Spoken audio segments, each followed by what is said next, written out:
Good morning student. आज हम चर्चा करेंगे भारतीय निर्वाचन आयोग।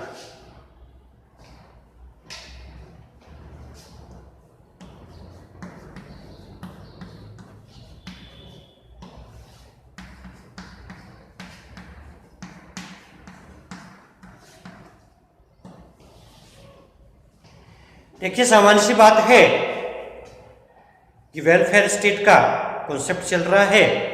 इस वेलफेयर स्टेट के कॉन्सेप्ट में जो लोकतंत्र है उसकी बहुत महत्वपूर्ण भूमिका है।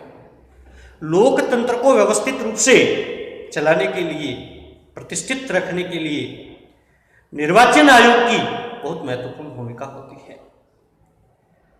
हमारी संविधान सभा ने संविधान के 22वें भाग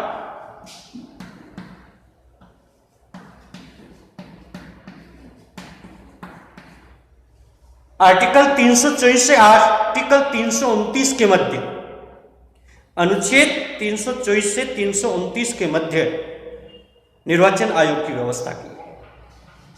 आर्टिकल 324 से 329 तक।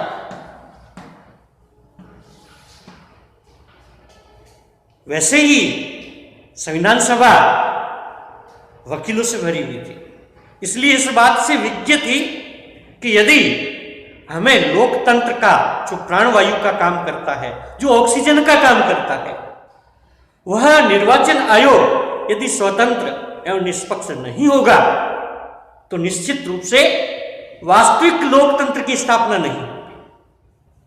फलतः इस बात को ध्यान में रखते हुए संविधान सभा ने स्वतंत्र भारत होते ही 1950 में ही 25 जनवरी 1950 को हमारा जो निर्वाचन आयोग है उसको सक्रिय कर दिया जाता है। देखिए, ये सामान्य सी बात है। केवल अपने महाराजा गंगा सिंह विश्वविद्यालय बीकानेर के द्वितीय प्रश्न पत्र में द्वितीय वर्ष में निर्वाचन आयोग है, इसलिए हमारे को गंभीरता से नहीं पढ़ना है। हम सजग नागरिक हैं। नागरिक होने के नाते हम किस प्रकार मताधिकार का प्रयोग कर सकते हैं, किस प्रकार लोकतंत्र को प्रतिष्ठित करने वाले इस अधिकार का हम वास्तविक उपयोग कर सकते हैं, इसलिए भी बहुत महत्वपूर्ण है। इसके अलावा निर्वाचन आयोग से जुड़े हुए जो प्रश्न हैं, हमारी जितनी भी प्रतियोगी परीक्षा होती है उसमें निश्चित रूप से पूछे जाते हैं, इसलिए भी हमारे को इसकी जानकारी होना आवश्यक है। चाहे वो यूपीपीएससी की हो, आरपीपीएससी की हो, प्रत्येक में निर्वाचन आयोग से जुड़े हुए क्वेश्चन पूछे जाते हैं। आज से ठीक 5 दिन पहले हमारे जो चीफ इलेक्शन कमिश्नर, मुख्य निर्वाचन आयुक्त सुनील कुमार अरोड़ा थे, उनका स्थान अब सुशील कुमार ने ले लिया है। तो इसकी अपडेट जानकारी हमें रखनी चाहिए। स्वतंत्रता के बाद में प्रथम आम चुनाव 1952 में हुए।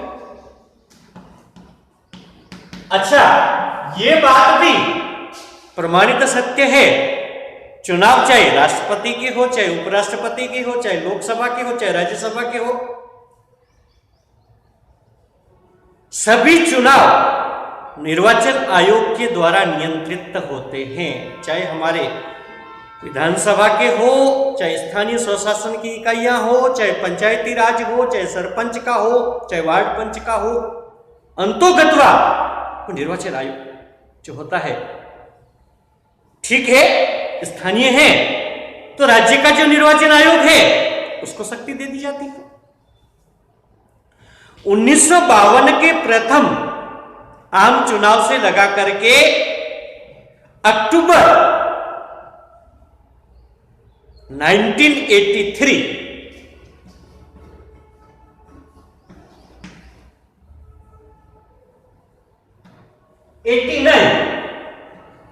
3 नहीं 89 तक निर्वाचन आयोग गिरवी था।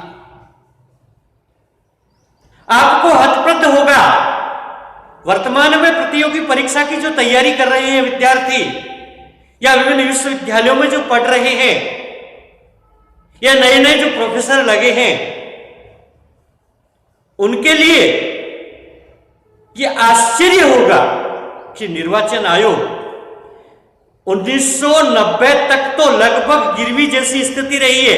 मैंने जो एक मैजिक डेट बताई है, यह टीएन सेशन से जुड़ी हुई है। कांग्रेस के राज में वो पंडित नेहरू का हो, श्रीमती इंदिरा गांधी का हो, राजीव का हो, प्रत्येक कालखंड में निर्वाचन आयोग के बारे में लोग जानते ही नहीं थे कि एक संवैधानिक निकाय है। भारतीय संविधान के 22वें भाग में आर्टिकल 324 से आर्टिकल 329 के मध्य एक ऐसा आयोग है, और आज की तारीख में न्यायपालिका से भी ज्यादा लोग यदि किसी से डरते हैं तो निर्वाचन आयोग से डरते हैं। मैं पॉलिटिकल साइंस के विद्यार्थी के नाते धन्यवाद ज्ञापित करना चाहूंगा उस ईमानदार आयुक्त टीएन सेशन को। उससे पहले निर्वाचन आयोग का जो गठन होता है भारतीय संविधान के आर्टिकल 324 फर्स्ट के अंतर्गत, उसमें एक सदस्यीय निर्वाचन आयुक्त होते थे, और जो एक सदस्य होते थे, जैसा सत्तारूढ़ दल चाहता था उसका उसी के अनुरूप वो उपयोग करते थे। तो एक तरह से निर्वाचन आयोग गिरवी था। मुख्य निर्वाचन आयुक्त की जो आयु है या उसका जो कार्यकाल है, अधिकतम 6 वर्ष या 65 वर्ष की आयु। अन्य जो आयुक्त है उनकी 62 वर्ष या 5 वर्ष, या इन दोनों में जो पहले हो जाए। पहले एक सदस्य होता था, 1990 के बाद में टीएन सेशन के कालखंड में बहुसदस्यीय निर्वाचन आयुक्त होने लगा। वर्तमान में एक मुख्य निर्वाचन आयुक्त और एक आयुक्त है। एक की नियुक्ति जल्दी हो जाएगी, 2 आयुक्त रहते हैं, क्योंकि एक सुशील कुमार अभी बन गए तो एक पद खाली हो गया। जो सुनील कुमार अरोड़ा जो मुख्य निर्वाचन आयुक्त थे वो सेवानिवृत्त हो गए। इनकी जो नियुक्ति होती है मुख्य निर्वाचन आयुक्त, इसके लिए वो सेवानिवृत्त न्यायमूर्ति भी हो सकता है, कोई आईएएस अधिकारी भी हो सकता है, और इसको वेतन और भत्ते और अन्य जो शक्तियां हैं या अन्य कार्य किस प्रकार करेगा, उसके लिए जितने अधिकार सर्वोच्च न्यायालय के न्यायाधीशों को है उतने के उतने अधिकार है। अपने आप में अर्धन्यायिक बॉडी है निर्वाचन आयोग। आज कोई भी अधिकारी या कर्मचारी किसी से डरता है तो चुनाव आयोग का कोई भी आदेश होता है, सारे डरते हैं। बाकी सरकार के किसी भी आदेश को इतना गंभीरता से नहीं लिया जाता है जितना निर्वाचन आयोग। ये बहुसदस्यीय निर्वाचन आयोग टीएन सेशन के कालखंड में जब राजीव गांधी प्रधानमंत्री थे तो इस निर्वाचन आयोग को हटाने के लिए, क्योंकि निर्वाचन आयोग को सामान्य पद्धति से नहीं हटाया जा सकता है, महाअभियोग की प्रक्रिया लाई गई। महाअभियोग की प्रक्रिया बनी हुई तो राष्ट्रपति के लिए है, लेकिन मुख्य निर्वाचन आयुक्त के लिए भी आपको यदि हटाना है उसको पद से तो आपको महाअभियोग की प्रक्रिया लाई गई। राष्ट्रपति पर आज दिन तक नहीं लाई गई और 1990 में ही टीएन सेशन के विरुद्ध राजीव गांधी के कालखंड में महाअभियोग का प्रस्ताव लाया गया। हाँ, यह बात भिन्न है, वो पारित नहीं हुआ था। निर्वाचन आयोग जिसको हमारी संविधान सभा ने कुछ सोच समझ करके जो अधिकार दिए थे, उन अधिकारों का उपयोग हो, इसका सबसे पहले श्रेय किसको जाता है? टीएन शेषन को जाता है। टीएन शेषन ने मुख्य निर्वाचन आयुक्त की अच्छी भूमिका निभाते हुए कालांतर में एक लाइन खींच दी। आज निर्वाचन आयोग स्वतंत्रता, निष्पक्षता से सारे कामों को संपादित करता है। किसी भी राज्य का चाहे कोई मुख्यमंत्री हो, चाहे पीएम हो, उसको निर्वाचन आयोग यदि चाहता है तो उसको खींच सकता है। वर्तमान में खेद के साथ में इस बात को कहना पड़ रहा है कि निर्वाचन आयोग जो है वो भी राजस्थान में उपचुनाव हुए, पश्चिमी बंगाल में चुनाव चल रहे हैं, थोड़ा उसका रवैया है वो निष्पक्ष रूप से नेताओं के पक्ष में गया है। इस कोविड के कालखंड में अपनी यदि ऑनलाइन क्लास हो सकती है तो नेता ऑनलाइन अपनी वर्चुअल मीटिंग नहीं कर सकते क्या? कोरोना ने एक महामारी का अपने एनवायरमेंट में कोरोना फैला हुआ, उसके बावजूद भी इतनी भीड़ आ गई। तो निश्चित रूप से पॉलिटिकल साइंस के एक निष्पक्ष विद्यार्थी के नाते यह आंकलन है, इस इलेक्शन में कोरोना की इस महा विपदा को देखते हुए निर्वाचन आयोग का काम निष्पक्षता से नहीं है। निर्वाचन आयोग के जो शक्तियां दी गई है, तो सबसे पहले परिसीमन,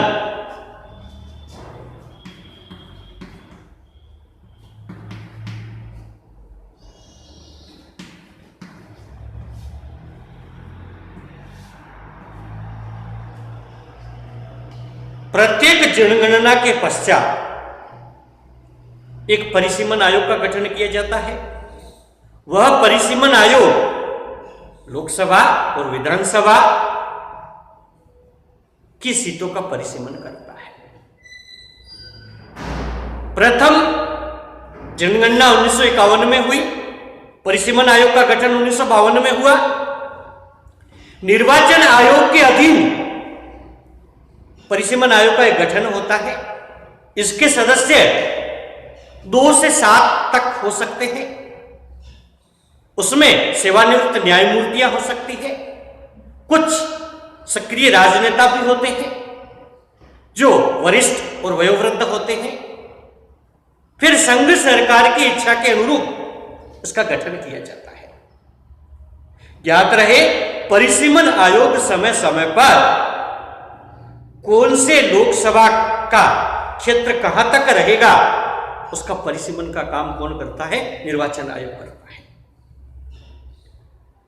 पीछे शीशराम जी ओला के नेतृत्व में परिसीमन आयोग का गठन किया गया था। उसमें हमारी इस लोकसभा जो चूरू लोकसभा है, उसमें श्री डूंगरगढ़ और जो ये लाडनू का क्षेत्र था, लाडनू को नागौर में दे दिया और इधर श्री डूंगरगढ़ को बीकानेर में दे दिया। लोहर और भागड़ा को हमारे साथ जोड़ दिया। एक कभी कालखंड था झुंझुनू हमारे साथ में था लोकसभा क्षेत्र में, बिरला जी ने यहां से चुनाव लड़ा था। तो समय समय पर 10 वर्षीय जनगणना के पश्चात जो परिसीमन आयोग बनता है, उसका गठन कौन करता है? निर्वाचन आयोग करता है। मतदाता सूची का निर्माण, निर्वाचन आयोग का सबसे महत्वपूर्ण काम मतदाता सूची का निर्माण करना। कोई भी लोकसभा का इलेक्शन हो, विधानसभा का इलेक्शन हो या पंचायती राज का इलेक्शन हो, कोई भी इलेक्शन होता है, उससे पहले मतदाता सूची को अद्यतन किया जाता है, अपडेट किया जाता है। उसमें कोई भी समझ लो मतदाता मर चुका है, जिसकी मौत हो चुकी है, उसके नाम हटाए जाते हैं। नवीन जिसकी आयु 18 वर्ष पूरी हो चुकी है उसको जोड़ा जाता है। हमारे मूल संविधान में मतदाता की आयु जो है वो 21 वर्ष थी, लेकिन कालांतर में 61वें संविधान संशोधन के तहत ये निर्धारित किया गया है 18 वर्ष की आयु के पश्चात मतदाता सूची में आपका नाम जोड़ा जा सकता है। यदि सरकार थोड़ी और गंभीर हो, हमारे बीएलओ वगैरह जो नाम जोड़ते हैं, इसमें एक प्रक्रिया इस प्रकार की भी बन सकती है कि निर्वाचन आयोग तय कर दे कि जो आधार कार्ड है या जन आधार कार्ड है उसमें जन्म तिथि सही होती है, प्रत्येक का बना हुआ होता है। जैसे ही 18 वर्ष की किसी की आयु हो, स्वतः ही उसका नाम ऐसा फॉर्मेट ही डाल दे, उसका मतदाता सूची में नाम जुड़ जाए, तो निश्चित रूप से एक अच्छा प्रयोग हो सकता है, इसका लाभ मिल सकता है। नहीं तो कई बार मतदाता रह जाते हैं। इसके बाद में आता है निर्वाचन आयोग द्वारा राजनीतिक दलों को मान्यता देना। जैसे हमारी 14वीं लोकसभा का चुनाव हुआ, उसके बाद में 6 राष्ट्रीय दल थे। 16वीं लोकसभा का इलेक्शन हुआ, उसके बाद में जो राष्ट्रीय दल है उसकी संख्या कम हो गई। समय समय पर जब लोकसभा के चुनाव होते हैं तो कम से कम 4 राज्यों में या एक नियत क्राइटेरिया है उसके अनुरूप राष्ट्रीय दल की मान्यता देनी होती है। तो राष्ट्रीय दल की मान्यता देने का कार्य कौन करेगा? निर्वाचन आयोग। या आप राज्य स्तरीय आपका क्षेत्रीय दल है, इसकी मान्यता कौन प्रदान करेगा? निर्वाचन आयोग। दलों में समझ लो बिखराव हो जाता है तो उनके दलों का नवीन दल जो बनता है उसको मान्यता कौन प्रदान करेगा? निर्वाचन आयोग। लगभग 900 राजनीतिक दल आज दिन तक पंजीकृत हुए भारत। कभी क्या क्योंकि दलों में बिखराव होता रहता है। महत्वाकांक्षा जो बढ़ती है दलों में बिखराव होता है, नए दल का पंजीयन होता है। अच्छा, निर्वाचन आयोग केवल हमें ये सीख नहीं देता है कि स्वतंत्र एवं निष्पक्ष लोकतंत्र होना चाहिए, जिसमें मताधिकार के अनुरूप जिसका बहुमत है उसके अनुरूप। ये राजनीतिक दलों को भी कहता है। राजनीतिक दलों में भी लोकतंत्र होना चाहिए, इसके लिए निर्वाचन आयोग उनको बाध्य करता है। लेकिन राष्ट्रीय दल और ये दल क्या करते हैं? जो परंपरागत या वंशानुगत जो उसके दिग्गज है वो अपने अनुरूप ही राष्ट्रीय अध्यक्ष का चुनाव कर लेते। प्रदेशाध्यक्ष किसको बनाना है ऐसे तय कर देते हैं। लेकिन इनको निर्वाचन आयोग को प्रत्येक राष्ट्रीय दल का एक अपना एक संविधान होता है, वो संविधान देना पड़ता है। उसके तहत राष्ट्रीय अध्यक्ष, राष्ट्रीय उपाध्यक्ष सबके चुनाव करवाने पड़ते हैं। राष्ट्रीय अध्यक्ष के जो चुनाव होते हैं उसके बिल्कुल फॉर्म भरे जाते हैं। फिर ये 4 क्या करते हैं? एक का ही फॉर्म भरवाते हैं कि राष्ट्रीय अध्यक्ष हमारी सोनिया गांधी बन गई, हमारे जेपी नड्डा बन गए।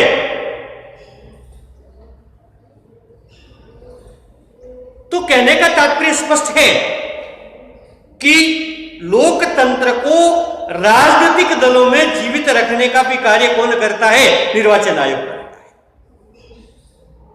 प्रत्येक दल को अपने चुनावों का हिसाब व्यवृत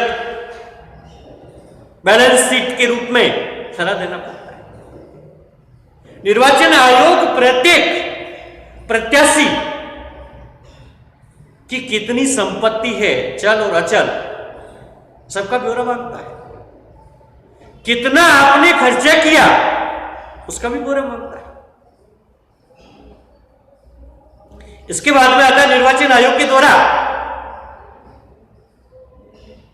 राजनीतिक दलों को चुनाव चिन्ह आवंटित करना। क्या? राजनीतिक दलों को चुनाव चिन्ह आवंटित करने का कार्य कौन करता है? निर्वाचन आयोग करता है। जैसे भारतीय जनता पार्टी का चुनाव चिन्ह कमल का फूल है, कांग्रेस का चुनाव का चिन्ह हाथ का पंजा है। इसी प्रकार बहुजन समाज पार्टी का हाथी है, क्षेत्रीय दल समाजवादी पार्टी है, उसका साइकिल है, और राष्ट्रीय लोकदल लालटेन है। अब ये चुनाव चिन्ह आवंटित तो कर दिया, समझ लो दल में बिखराव हो जाए और जो क्षत्रप दोनों अलग अलग हो,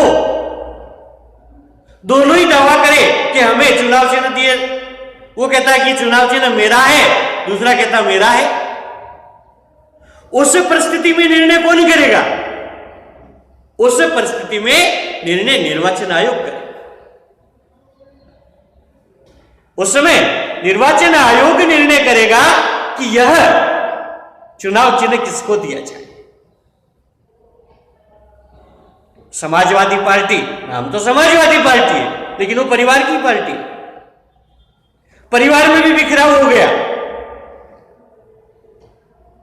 मुलायम सिंह जी कहते हैं कि मेरे पास बहुमत है, इसलिए हमारा जो चुनाव चिन्ह साइकिल मुझे दी जाए। अखिलेश यादव कहते बहुमत मेरे पास है, चुनाव चिन्ह जो साइकिल है वो मुझे दी जाए। मामला निर्वाचन आयोग में गया। अंतोगत्वा निर्वाचन आयोग ने कहा कि बहुमत अखिलेश यादव के पास में है, इसलिए चुनाव चिन्ह किसको दिया जाएगा? अखिलेश यादव को दिया जाएगा। समझ लो जो निर्दलीय है उनके भी चुनाव चिन्ह जो है वो कौन है? निर्वाचन आयोग निर्धारित करता है। उनकी सिंबल की एक सीक्वेंस निकाल देता है और निर्दलीय प्रत्याशी को पूछता है इसमें से आपको कौन सा लेना, आपको कौन सा लेना, आपको कौन सा। अल्फाबेटिक के रूप में जिसने जो पहले ले लिया उसको दिया नहीं जाएगा, दूसरे नंबर पे जो है उसको दिया। इस प्रकार निर्वाचन आयोग जो है वो चुनाव चिन्ह आवंटित करता है। फिर निर्वाचन करवाना,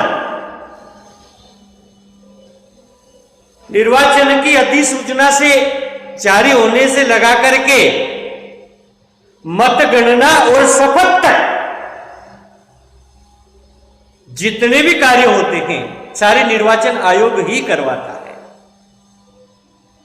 लोकसभा और विधानसभा के सदस्य निश्चित रूप से बाद में शपथ लेते हैं, लेकिन वहां रिटर्निंग ऑफिसर होता है, लीगली उनको वहां शपथ एक बार दिला देता है। सरपंच में या जो वार्ड पंच होते हैं या नगर निगम के पार्षद होते हैं, नगर पालिका के पार्षद होते हैं, उनको वहां पर जो अधिकारी, संबंधित अधिकारी जो होता है उसको शपथ दिलाता है। तो इसकी बीच की प्रक्रिया जितनी भी है, अधिसूचना जारी करना, प्रत्याशियों के द्वारा उम्मीदवारी फॉर्म भरवाना, वैध नामांकनों की जांच करना, अवैध नामांकनों को हटाना, निरस्त करना, वैध प्रत्याशियों की सूची जारी करना,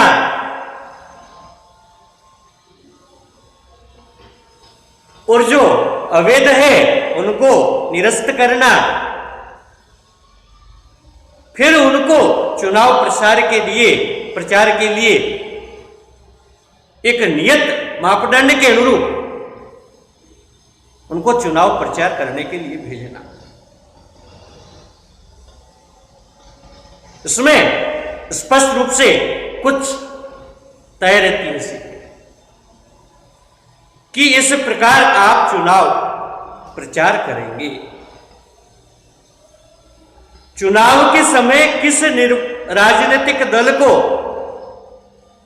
कितना समय आकाशवाणी पर, कितना समय दूरदर्शन पर या अन्य इलेक्ट्रॉनिक मीडिया के चैनलों पर देना है, इसका निर्धारण भी निर्वाचन आयोग करता है।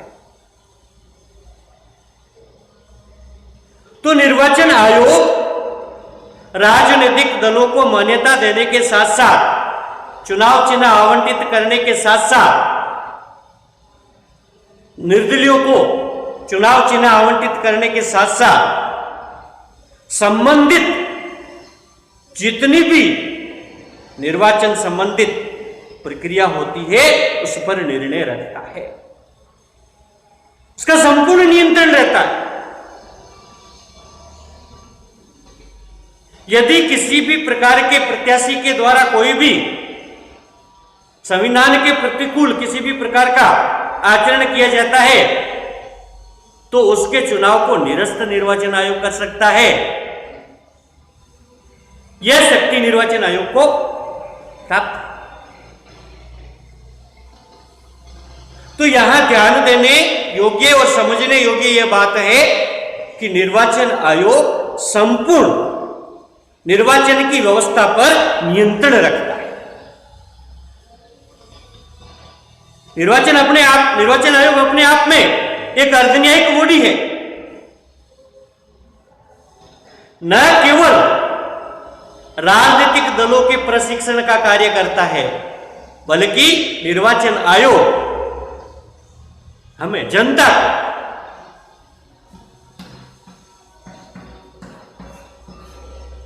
राजनीतिक प्रशिक्षण का कार्य भी निर्वाचन आयोग के द्वारा किया जाता है। लिंग दोह समिति की अनुशंसा पर विश्वविद्यालय और महाविद्यालयों में जो चुनाव होते हैं, ठीक उसी प्रकार निर्वाचन आयोग की जो व्यवस्था बनी हुई होती है उसके अनुरूप हमारे लोकसभा के, हमारे राज्यसभा के, राष्ट्रपति के, उपराष्ट्रपति के सभी के चुनाव पर नियंत्रण कौन करता है? निर्वाचन आयोग।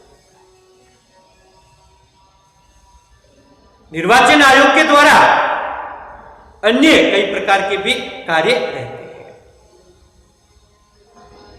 अब निर्वाचन आयोग जो कार्य कर रहा है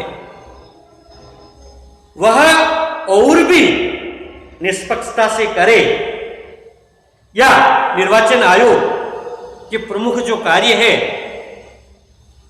उसके अलावा कौन कौन सी जो समस्याएं हैं उनको इसका सामना करना पड़ रहा है। सबसे बड़ा जो मामला है वो है धनबल, फिर भुजबल। धनबल और भुजबल के कारण लोकतंत्र गिरवी है। निर्वाचन आयोग अपना कार्य निश्चित रूप से पिछले कुछ कालखंड से पारदर्शिता से कर रहा है। उससे पहले गिरवी था, हमने पीछे पढ़ा है, लेकिन अभी भी कुछ अपराधियों का जो राजनीतिकरण हुआ है वो निश्चित रूप से चिंता का विषय है। अपराधी जो चुनाव लड़के जीत जाते हैं, जेलों से छूट के बाहर आ जाते हैं, जेल मंत्री भी बन जाते हैं, जेल से छूट करके मुख्यमंत्री बनते हैं और वापिस जेल में चले जाते हैं और वापिस आकर के संघ सरकार में कोयला मंत्री बन जाते हैं। ऐसे 50 उदाहरण मिलेंगे। पार्टी चाहे सपा हो, बसपा हो, भाजपा हो, कांग्रेस आई हो, कांग्रेस गई हो, आप हो, हम हो, कोई भी राजनीतिक दल हो, कोई फर्क नहीं पड़ता। एक सांप नाक है तो दूसरा नाग नाक है।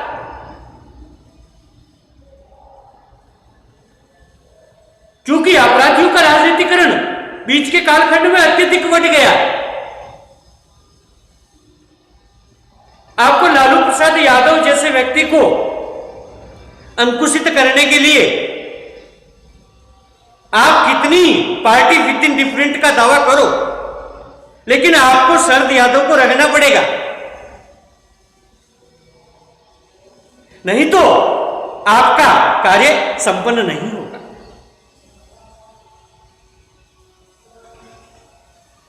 हम पॉलिटिकल साइंस के सामान्य विद्यार्थी कई बार हम सोचते हैं कि अमुक तो बहुत बड़ा गुंडा है।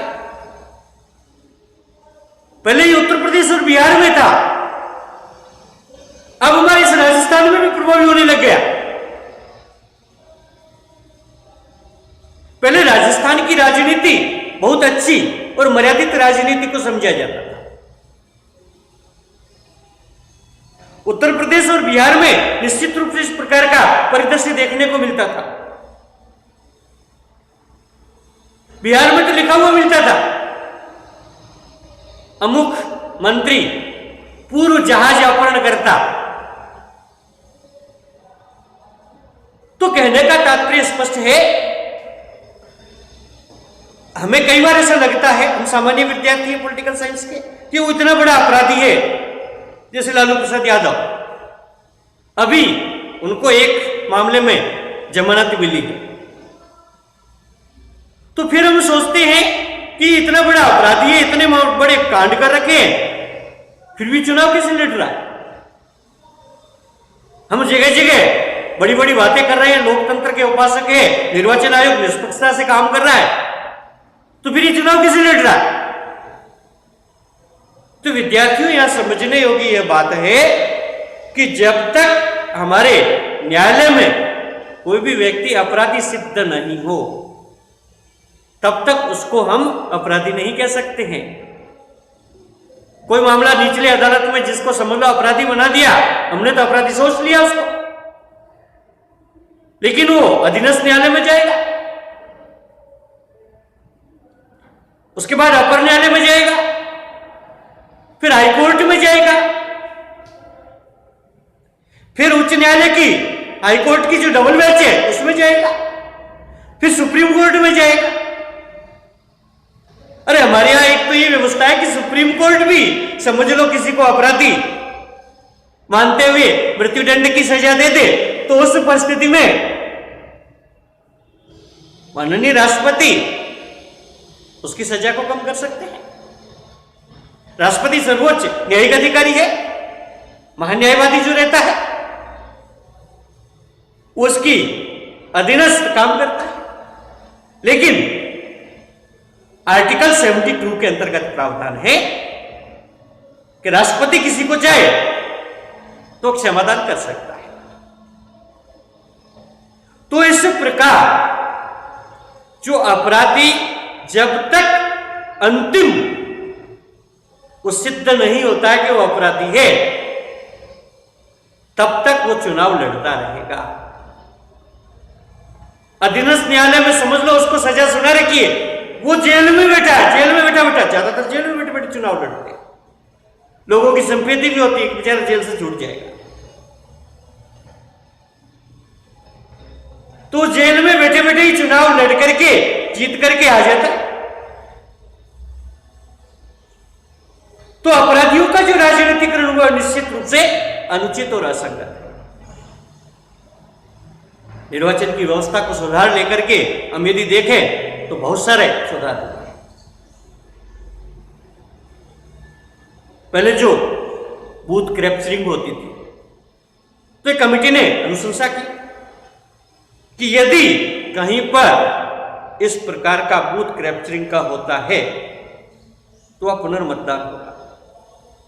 स्टिक तो अपने आप वो रेशियो में कम होने लग गए, धीरे धीरे बिल्कुल ही कम होने लग गए। पहले तो 99% छप्पे मार देते थे। बूथ कैप्चरिंग के अलावा समझ लो किसी ने अपने भुजबल धनबल के माध्यम से किसी भी प्रकार का मामला किया है तो उसका चुनाव निरस्त किया जा सकता है। ये निर्वाचन आयोग के चित्राधिकार। दूसरा, फोटो युक्त मतदाता परिचय पत्र और फोटो युक्त मतदाता सूची का निर्माण। आने वाले समय में निश्चित रूप से जितनी जितनी टेक्नोलॉजी आ रही है उसमें पारदर्शिता भी आ रही है। स्वतंत्र और निष्पक्ष चुनाव हो, इस हेतु बहुत गंभीर प्रयास किए जा रहे हैं। जैसे ईवीएम के द्वारा जो मतदान हो रहा है उससे भी निश्चित रूप से पारदर्शिता आएगी। आने वाले समय में ऐसी टेक्नोलॉजी भी आ सकती है कि आपका फिंगरप्रिंट पहले लगेगा, फिर आपका वोट कास्ट होगा। तो आप कीजिए, कोई फर्जी मतदान कर ही नहीं सकता।